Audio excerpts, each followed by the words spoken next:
साइग्रेससँग मनका कथामा यहाँलाई स्वागत छ। आज पनि साइग्रेससँग मनका कथामा यहाँहरूमाझ यहाँको कथा र लेखहरू लिएर आएका छौँ। साइग्रेससँग मनका कथालाई यहाँहरूमाझ लिएर आउन सहयोगी भूमिका खेलेको छ आइएमई रेमिटेन्सले। जसरी विदेशमा रहनुभएका नेपालीहरूको पैसा नेपालमा पुर्याउनका लागि सहयोगी भूमिका खेलेको छ, त्यसरी नै आइएमईले यहाँको कथा यहाँहरूमाझ नै लिएर आउनलाई सहयोगी भूमिका खेलेको छ। साइग्रेससँग मनका कथामा पहिलो कथा रहेको छ प्रदीप शर्माजीको। उहाँले लेख्नुहुन्छ, सानो, एकदम सानो क्षेत्रफल ओगटेको मेरो गाउँ। यस गाउँको न त कुनै परिचय छ न केही नै। हुन त यो गाउँलाई ढुङ्गे गाउँ पनि भन्ने गरिन्छ। एक अनौठो र अचम्मको गाउँ। यही गाउँमा मेरो 25 वर्ष अघि जन्म भयो। यहाँ पहिलेदेखि चलिआएको रीतिरिवाज भने केही नबिगारिकनै मनाइने गरिन्छ। म गरिब परिवारमा जन्मिएको थिएँ। त्यहाँ मध्यमवर्गीय भने कोही पनि थिएन। कि त धनी काजी साहब, कि त हामी जस्ता गरिब।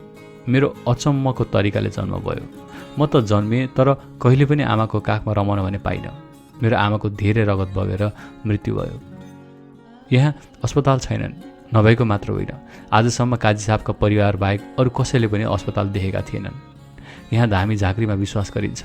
मेरो जन्म घरमै भएको थियो। मभन्दा अघि मेरो घरमा 10 जना छोरीले पहिले जन्म लिइसकेका थिए। छोरा पाए सुख हुन्छ भनेर 11औं पटकमा भने म जन्मिएँ। सायद अस्पताल भएको भए पनि मैले आमाको काखमा रमाउन पाउँथेँ होला, तर त्यो अवसर भने मैले गुमाएँ। अस्पताल करिब 15 किलोमिटर टाढा छ अरे, त्यो पनि पैदल यात्रा। आमा बिनाको टुहुरो त थिएनै, त्यसमाथि पनि 5 दिदी अकालमा ज्वरोको कारण मृत्यु भयो। हाम्रो परिवार 9 जनाको भयो। हजुरबुवा, हजुरआमा, बुवा, म अनि 5 दिदी। हाम्रो गाउँको भाषा पनि भिन्नै छ। यहाँ त्रुटी नेपाली बोलिन्छ। यहाँ सबैको जीविका गर्ने बाटो भनेको कृषि गर्नु हो, तर यसले हाम्रो जीवन भने माथि लाग्न दिँदैन थियो, किनकि कृषि गरेर हामीलाई खान मात्रै मिल्थ्यो। बाँकी रहेको काजीको मूल्य चुकाउन उनीहरूलाई दिनु पर्थ्यो। गाउँमा न त शिक्षाको दियो बन्न सकेको थियो, न त अन्य विकासको नै। करिब 4 वर्ष कैयौँ दिन दिदीहरूको काखमा अनि कैयौँ दिन बुवाको काखमा बिताएँ। त्यो पनि आधीभन्दा बढी समय बिरामीमा बिताउनु पर्थ्यो। मेरो बुवा गाउँकै अरूभन्दा फरक खालको मानिस हुनुहुन्थ्यो।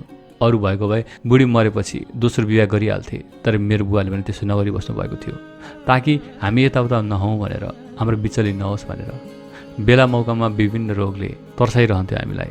रोगले हामी गाउँलेको अकालमा मृत्यु हुने गर्थ्यो। कैयौँ त गाउँ छोडी अन्य गाउँतिर वा सहरमा पुगिसकेका थिए, तर त्यसरी गएको धेरै मानिस मरेको खबर आउँथ्यो। त्यसैले त्यही डरले पनि हामी गाउँ छोड्न सकेका थिएनौँ। यहीँ कृषि गरेर बाँच्न त त्यति सजिलो थिएन। हामी आकाशबाट कहिले पानी आउँछ भनेर पानीको पर्खाइमा हुन्थ्यौँ। पानी आउनासाथ सबै गाउँले पहिला काजीकोमा अनि काजीको सकेर आफ्नो खेतमा खेती गर्ने गर्थे। करिब 4 वर्ष घुमेपछि कपी कलम समात्नु पर्ने मेरो हातले कोदालो हँसिया उठाउन थाल्यो।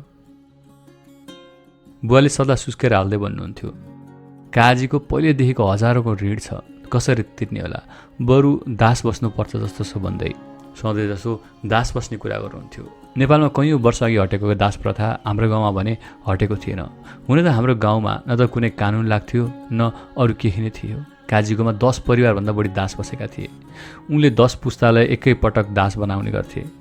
उनले त्यस दासहरूलाई सामान किन्न कैयौँ किलोमिटर हिँडेर पठाउँथे। कैयौँलाई घरको काम खेतीमा लगाउँथे। बुढा भएकाहरूले गर्न सक्दैन भनेर उनीहरूलाई घरको काममा राख्न मान्थेनन्। महिनामा एकपटक यति भइसक्यो, कहिले तिर्छ भनेर कराउन आउँथे। हामी बस्ने एक सानो झुपडी, 3-4वटा जग्गा थियो, तर सब धितोमा परिणत भएको थियो। लगभग सबै गाउँ नै धितोमा थियो, अर्थात् उनको मुठीमा।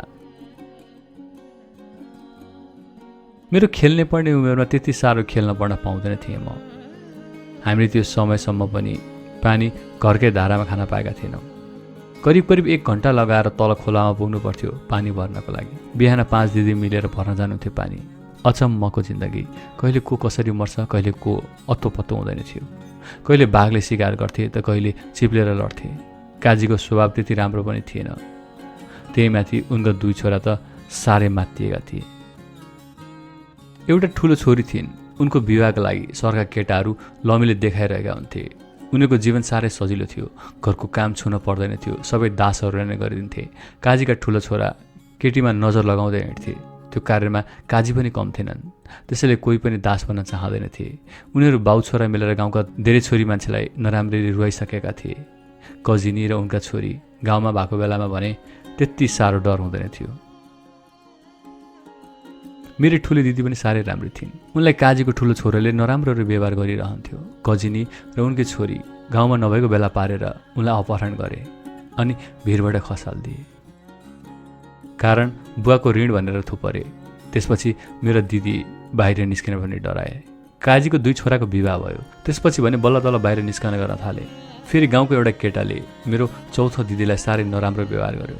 त्यसपछि गाउँको डरले उनलाई त्यही केटासँग बिहा गराइदिए। यो कस्तो खालको जिन्दगी हो? न त बाँच्न दिने, न त रुन कराउने नै दिने। म 9 वर्षको भइसकेको थिएँ अनि दिदीहरूको बिहा पनि भइसकेको थियो। गाउँमा उपाय थिएन। बुबा र म मात्र एक्लै भयौँ। हजुरबा र हजुरआमाको पनि मृत्यु भयो। मेरो दिनचर्या बुवाको कार्य पहिलाभन्दा झन् गाह्रो हुँदै थियो। दिदीको बिहा गर्न ऋण लिएको थियौँ। पहिले राखेका सबै दितोहरू गइसकेका थिए। बिहान उठ्यो, न त समय हेर्न घडी नै थियो, न त खानालाई राम्रो खाना हामीसँग थियो। केही पनि थिएन। बुवाले पहिलेदेखि नै भन्ने गर्नुहुन्थ्यो, सायद यो गाउँ छ कि छैन भनेर सरकारलाई पनि थाहा छ कि छैन होला। हामीसँग 2टा मात्र उपाय थिए, कि त दास बन्न कि त विदेश जान। यहाँ प्राय केटाहरू 13 देखि 16 वर्षको उमेरमा विदेश गइसक्थे। मेरो पनि त्यही उपाय थियो। विदेश हिँड्नको लागि काजीको पाउ दिनौँ परेपछि बल्ल ऋण दिए र विदेश गएँ। नेपाली पूर्ण रूपमा नजान्ने म, दलालीको मार्फतबाट विदेश पुगेको, कुनै पनि कला र सिप नभएको म विदेशमा पनि कामको खोजीमा भौतारिने रहेँ। म 15 वर्षको उमेरमै त्यस अन्जान जमिनमा आएको थिएँ। कति दिन कयौँ गाली खाएँ त कति पटक कयौँले पिटे पनि, तर पनि कामकै खोजीमा रहिरहेँ। म आएदेखि बुवासँग बोलेको थिएन। बोल्ने उपाय नै थिएन। गाउँमा फोन भए पनि कसैले कसैलाई प्रयोग गर्न दिँदैन थिए। बुवाले ऋण तिर्ने पैसा नकमाई नफर्किनु भनेका थिए। त्यसैले मैले काम खोजी नै रहेँ। नेपाली भाषा पनि नआउने मैले त्यस फरक भाषा बोल्ने ठाउँमा काम खोज्दै जानु पर्ने थियो। मसँग केही उपाय नै थिएन। विदेश निकै फरक थियो। कहिले नदेखेको मेरो गाउँमा मैले 2-3 तलाको घर पनि देखेको थिएन। यहाँ 50औं तला देखिरहेको थिएँ। बल्ल बल्ल एक नेपालीको आदरबाट बोल्न नसक्ने भनेर परिचित गराएर पनि जागिर पाएँ। त्यही 50औं तला बनाउने त्यस्तो 50 डिग्रीको घाममा तातेर जलेर त्यो 16-17 वर्षको मेरो कोमल हातले काम गर्यो। काम गर्न निकै गाह्रो थियो। तलब निकै कम थियो। केही नगरी त्यो पैसा राखे पनि 5 वर्षमा पनि काजीको ऋण तिर्न नसक्ने। अरू काम पाइन्न थियो। त्यसैले करिब 1 वर्ष त्यही काम गरेँ। त्यतिन्जेलसम्म मैले नेपाली भाषा पूर्ण रूपमा बोल्न सिकेँ। त्यसपछि बरु नेपाल फर्किन्छु, तर यो घाममा यसरी तात्तिन्न भनेर मैले जागिर छोडेँ। जागिर छोडेपछि बल्ल तल काम पाएँ। बडो खुसी मिल्यो। अहिले जागिर राम्रो भयो। तलब पनि बढी मिल्न थाल्यो। यो जागिर खाएको करिब 2-3 वर्षमा मैले सबै ऋण तिर्न सकेँ। यहाँको भाषा पनि सिकेँ। मलाई नेपाल फर्किने रहर त छ, तर कसरी फर्किनु? बुवा जीवित हुनुहुन्छ कि हुनुहुन्न पनि थाहा छैन। मसँग कुनै उपाय नै छैन। करिब 26 वर्ष भएको छु। अब दोधारमा छु। मेरो अस्तित्व नै नरहेको त्यस गाउँलाई अस्तित्व दिलाउन सक्दिनँ। त्यसैले मलाई फर्केर फेरि त्यो गाउँको आँसु हेर्नु मन छैन। मलाई यहाँको सुविधाले यतै बस्न बाध्य बनाएको होइन। मैले त्यहाँको गति हेर्न नसकेकोले यहाँ बस्नुपर्ने बाध्यता भएको। अब यस्तोमा मैले के गरौँ?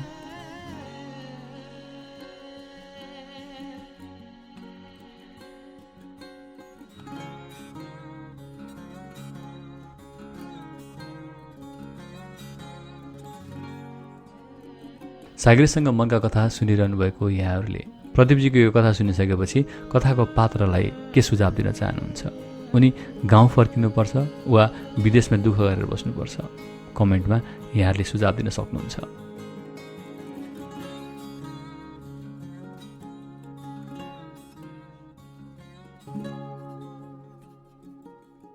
सागरसँग मनका कथामा अर्को लेख रहेको छ विपिन पन्थीजीको। उहाँ लेख्नुहुन्छ, मध्यरातमा म एक्कासी बिउजिन पुगेछु। म आफैले थाहा नपाउने गरी कछुवाको गतिमा तलमाथि गरिरहेको श्वासलाई चित्रमा कोरेँ र कोमल ढङ्गले स्पर्श गरेँ। मेरा शरीरका हर हर अङ्गलाई निहालेँ। ओहो, लाखौँ विभिन्न कोषहरू आफू आफूमा घुलेर सिङ्गो म पो बनेको रहेछु। सबै कोषहरू आफ्नै आफ्नै शैलीमा रमाइरहेका थिए। पिसाबले च्याप्ने जस्तै लाग्यो। उठेँ र करेसानेर गएर पिसाब फेरेँ। झ्याउँकिरीहरू आपसमा बडो सुन्दर ढङ्गले गुनगुनाइरहेका थिए। केही वर्ष अगाडि साँझ परेपछि गाउँमा हामी युवा युवतीहरू एकै ठाउँमा जम्मा भई झ्याम्रे गाएको सम्झेँ। आकाशमा हेरेँ, ताराहरूले जुनलाई जिस्काइरहेका थिए। असाँच्चै बचपन छँदा मैले पनि कम्ता जिस्काउँथेँ मेरी कक्षाकी हाँस्दाखेरि दाहिने गालाको मध्य भाग्ने र डिम्पल पर्ने एक केटीलाई। ऊ पनि जुन जस्ती थिए, जुन जसरी नै लजाउँथे। पिँढीनिर बसेँ, चुरोट सल्काएँ, भित्रैसम्म तानेँ र भित्रैबाट धुवाँलाई आकाशतर्फ धकेलिदिएँ। धुवाँ बतासको अँगालोमा अँगालिएर आकाशतर्फ उड्यो। मेरो मनमा अनेकौँ कुराहरू ताल मिलाएर नाच्न थाले। म एकाएक यो सुनसान र अन्धो रातमा मुसुक्क मुस्कुराउन पुगेछु। मुस्कुराइरहेकै बेलामा सोचेँ, कुनै दिन र केही समयपछि त म यसरी मुस्कुराउन सक्ने छैन। म मनमा नै साह्रै दुःखी भएँ। दुःखी भइरहँदा पुनः झल्यास सम्झेँ, कुनै दिन र केही समयपछि त म यसरी दुःखी पनि त हुन सक्ने छैन। मैले सम्झिँदै जाँदा सम्झिन पुगेँ, कुनै दिन र केही वर्षपछि त मैले बिर्सिन नचाहेको कुरा पनि त सम्झिने छैन। मैले बिर्सँदै जाँदा फेरि सम्झिन पुगेँ, कुनै कुनै यादहरू त मैले बिर्सिन चाहेर पनि त बिर्सिन सक्ने छैन। मलाई यो एकान्त र अन्धो रातमा झनै एक्लिएको महसुस भयो। अरे यो कस्तो नीति कि कस्तो सोचाइ, यो कुन किसिमको पागलपन हो। चुरोट सकिने आँटेको बेलामा पिइरहेकै चुरोट पिइरहँदा लाग्यो, कुनै दिन मैले यसरी नै यहीँ बसेर चुरोट पिउन पनि त सक्ने छैन। सजिलैसँग उकालो ओह्रालो गरिरहेको श्वास कुनै दिन लट्ठी टेकेर भए पनि उकालिन सक्ने छैन, ओह्रालिन सक्ने छैन र बिच बाटोमै विश्राम लिनेछ। ग्यालेरी खोलेँ, श्रीमतीलाई अँगालोमा बेरेका फोटोहरू जुम इन जुम आउट गर्दै हेरिरहेँ, टोलाइरहेँ। कुनै दिन जीवनभर एक हुने बाजा कसम गरेकी मेरी श्रीमती मलाई यो लोकमा एक्लै छोडेर मलाई थाहै नदी परलोकमा अवतरण गर्नेछ। मैले यसै गरी उसलाई यौवनको मैदानमा चुर्लुममा डुबेर चुम्बन गर्न पनि त सक्ने छैन। श्रीमतीसँगको मात्र उत्तेजना पनि गाला चाउरिए जसरी नै चाउरिने छ। मेरो यो उखरमौलो बैसो पनि कपालका रौँ फुले चाहिँ फुल्नेछ। मातापितालाई सम्झिरहँदा सम्झिन पुगेँ, यी पनि त छेडिक रहेछन् क्यारे। कुनै दिन स्वयंमा आफैले मेरै मातापितालाई चितामा चढाई उहाँको अनुहार आगोले जोस्न पर्नेछ। मेरो आँखा अगाडि उनीहरू मुड जसरी गर्ल्याङ्ग ढल्नेछन्। म जतिसुकै हार गुहार गरे पनि मेरो आवाज उनीहरूको कानसम्म पुग्ने छैन। आज म जहाँ रहँदा, जस्तो रहँदा, जसरी रहँदा पनि मेरो आवाज बिना नै मलाई बुझ्न सक्ने मेरै मातापिताले मेरो रोइ कराई सुनेर पनि नसुने चाहिँ गर्नेछन्। हत्तेरी कस्तो विडम्बना। अरे यार, केही वर्षपछि त यो रातको, यो अन्धकारको, यो सुनसानको पनि त आयु रित्तिनेछ। त्यो डाँडा पारीबाट घाम झुल्किने छैन, किनभने घाम पनि त दिनौँ हामी जसरी नै बुढो हुँदैछ।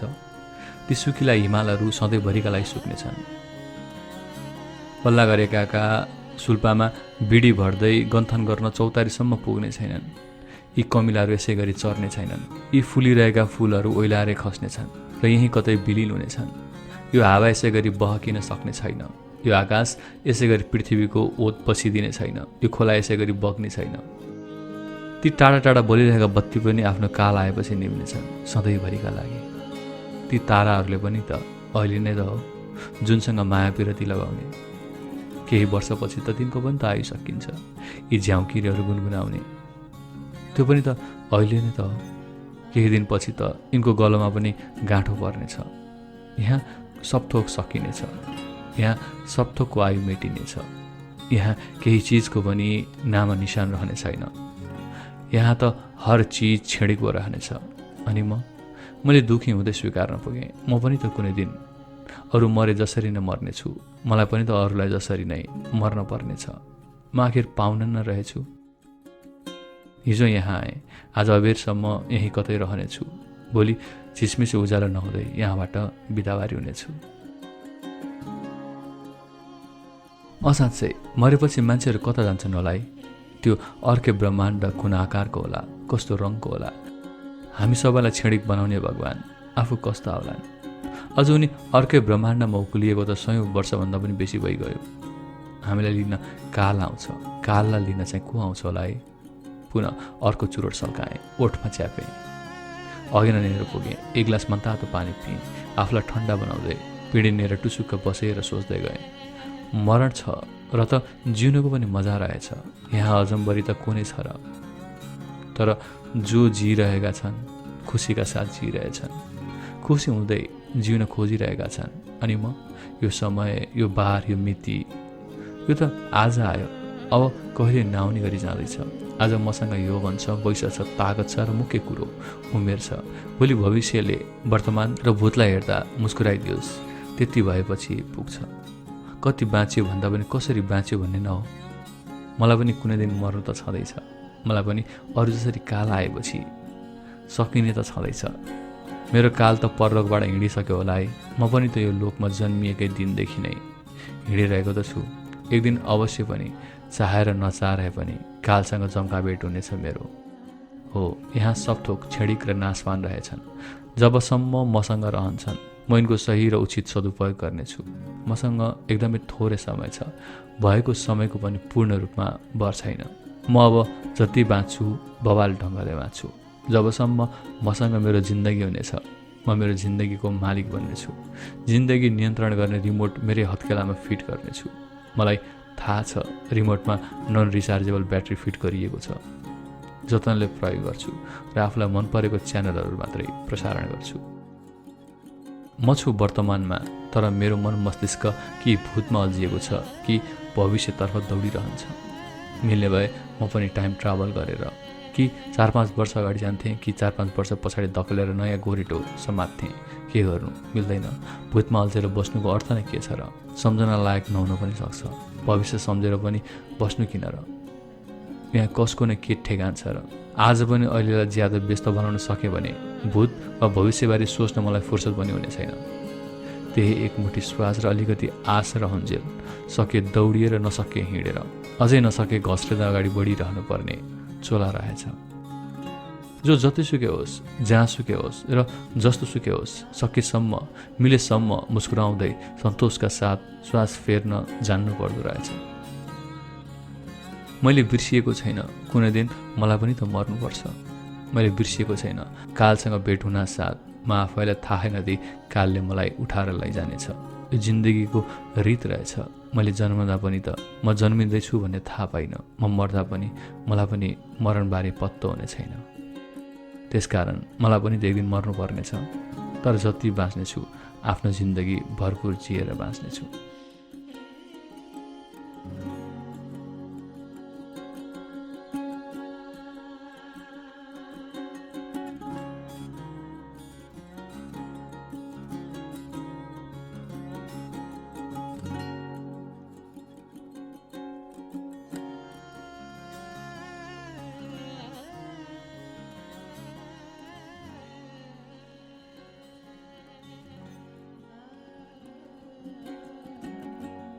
साइग्रेसँग मनका कथामा अर्को लेख रहेको छ, नरेन्द्र गेवालीजीको बा समस्याका हिरो।